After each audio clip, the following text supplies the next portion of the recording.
जो व्यक्ति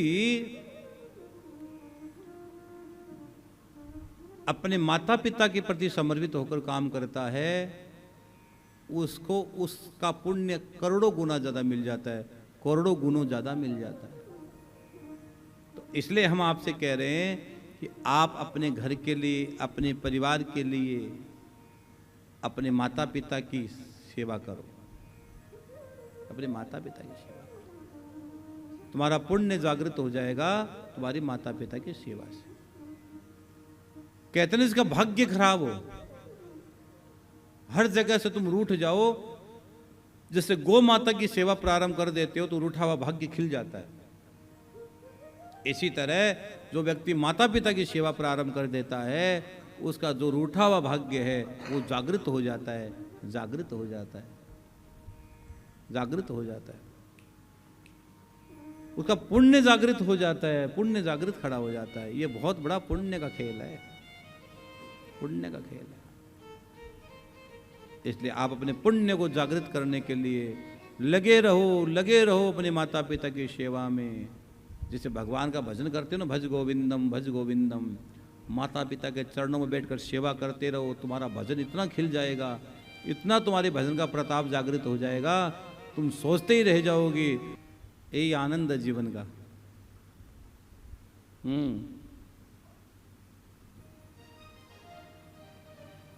जाय विदिरा के राम ताई विधि रही।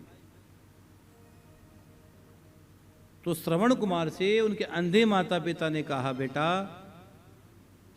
हमको तीर्थ यात्रा करनी है। क्या करनी है? तीर्थ यात्रा। तो श्रवण कुमार ने कहा, एक बार भी श्रवण कुमार ने यह नहीं कहा पिताजी आप तो अंधे हो, माँ तो आप अंधे हो, कैसे यात्रा हम करवाएं आप। उस समय को गाड़ी घोड़े का तो था नहीं, फ्लाइट तो चलती नहीं कि फ्लाइट में बैठो और यहां से वहां पहुंच जाओ। पहले लोग चार धाम की यात्रा करते थे तो कितनी बड़ी यात्रा होती थी। आजकल तो लोगों ने चार धाम को पिकनिक बना रखा है, लेकिन पहले चार धाम की यात्रा होना बहुत बड़ी बात होती थी। जब कोई व्यक्ति चार धाम की यात्रा करने जाता था ना तो पूरा गांव उनको विदा करने जाता था, और चार धाम की यात्रा करके जब व्यक्ति वापस लौट कर आता था तो पूरा गांव उसकी आरती उतारता था, उनका दर्शन करता था, उसका स्पर्श करता था, उसको प्रणाम करता था कि आपके चरण चार धाम की यात्रा करके आए हैं। आपकी आंखों ने साक्षात बद्रीश भगवान को देखा, बद्रीनारायण को देखा है, आपकी आंखों ने भगवान केदार को देखा है। पूरा गांव आता था, माला पहनाता था, ढोल नगाड़े बजाते थे, कीर्तन होता था, भंडारा होता था कि वो व्यक्ति चार धाम यात्रा करके आया। ये बहुत बड़ा पुण्य होता था। लेकिन आजकल वो चीज कहां है? आजकल वो चीज कहां रही है?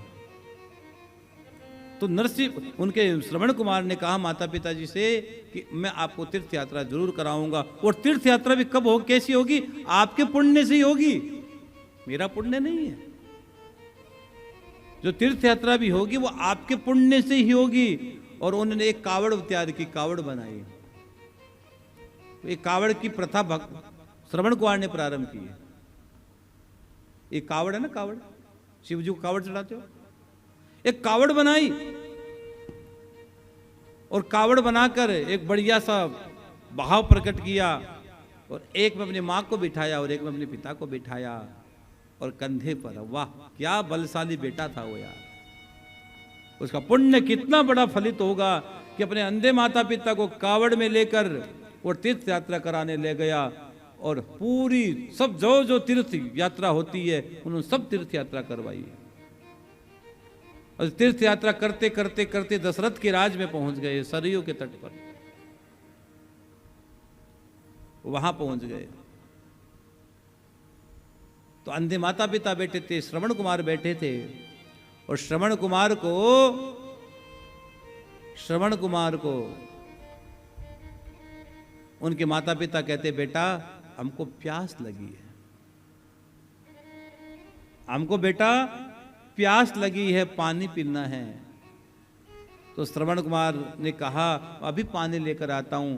जो पानी की झारी होती है, झारी, कलसा कह दो, झारी कह दो, और वो लेकर श्रवण कुमार जाने लगे तो श्रवण कुमार को ऐसा लगा, और ये सच है, श्रवण कुमार को क्या पता था कि अपने माता पिता के साथ उसकी अंतिम बात है, इसके बाद कभी बात ना होगी।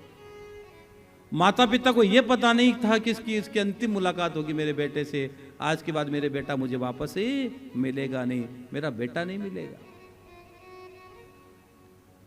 श्रवण कुमार ने एक बार भी ये नहीं कहा कि मैं नहीं जाऊंगा, लेकिन श्रवण कुमार का मन तो था, लेकिन माता पिता का आदेश था, आदेश को कैसे टाला जा सकता था।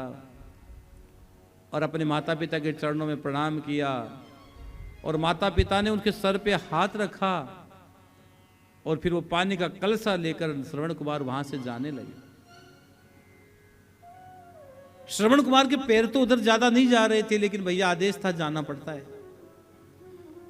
उस मां को क्या पता था आज उसका बेटा चला जाएगा, उस पिता को क्या पता था आज उसका बेटा संसार छोड़कर चला जाएगा। न श्रवण कुमार को पता था कि आज मेरी अंतिम सांस होगी, अंतिम मेरे प्राण निकल जाएंगे। श्रवण कुमार को पता नहीं था आज। अगर यूं पता होता तो उसके माता पिता कैसे भेज देते उनको।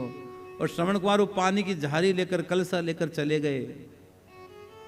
माता पिता इंतजार कर रहे हैं, मेरा बेटा पानी लेकर आएगा, हम पानी पिएंगे, हम प्यासे हैं। और उसी समय जब पानी भरने लगे, उस झाड़ी से, उस कलसे में पानी भरने लगे, उसी समय दशरथ ने आवाज सुनी। और दशरथ थे ना, वो शब्द भेदी बाण चलाना जानते थे। दो ही तो थे जो शब्द भेदी बाण चला सकते थे, एक तो पृथ्वीराज चौहान और एक राजा दशरथ। जहां शब्द होता था बाण छोड़ देते थे वो। तो दशरथ ने क्या सोचा कि कोई जीव पानी पी रहा होगा, उन देखे बगैर, इसके कोई काम देखे बगैर मत किया करो। ये दशरथ की भी गलती थी, उसने भी देखे बगैर छोड़ दिया बाण। हाँ, इसे कहते देखो, समझो, सोचो, विचार करो, उसके बाद आगे की जीवन की यात्रा बढ़ाओ। और उन्होंने शब्द भेदी बाण चला दिया, और वो दशरथ का चला हुआ बाण श्रवण के कलेजे को चीर गया, आर पार कर गया। और उन्होंने दशरथ जो उसके प्राण छूटने वाले थे, तो वो जोर से चिल्लाया, हे माता, हे पिता, अपने माता पिता को याद किया। दुनिया किसको याद करती है, कोई किसको याद करता है, लेकिन उन्होंने अपने माता पिता को याद किया, गुरु गोविंद को याद किया, और शब्द सुना तो दशरथ के पैरों की जमीन खिसक गई। दशरथ सोचा अपराध तो बन गया, ये बहुत बड़ा गलती तो मैंने कर दी। दशरथ दौड़ के गया और देखा कि श्रवण, तुम, ये मेरे हाथ से क्या हो गया श्रवण, ये क्या हो गया। तो दशरथ ने उस श्रवण को उठाकर अपनी बाहों में लिया और कहा, दशरथ ने कहा, श्रवण ये कैसे हो गया मेरे हाथ से। उन्होंने कहा, जो हो गया सो हो गया, लेकिन एक काम कर देना, मेरे माता पिता अंधे हैं, वो प्यासे हैं, उनको पानी पिला देना, उसके बाद मुझे पता मेरे बगैर तो जिएंगे तो नहीं वो।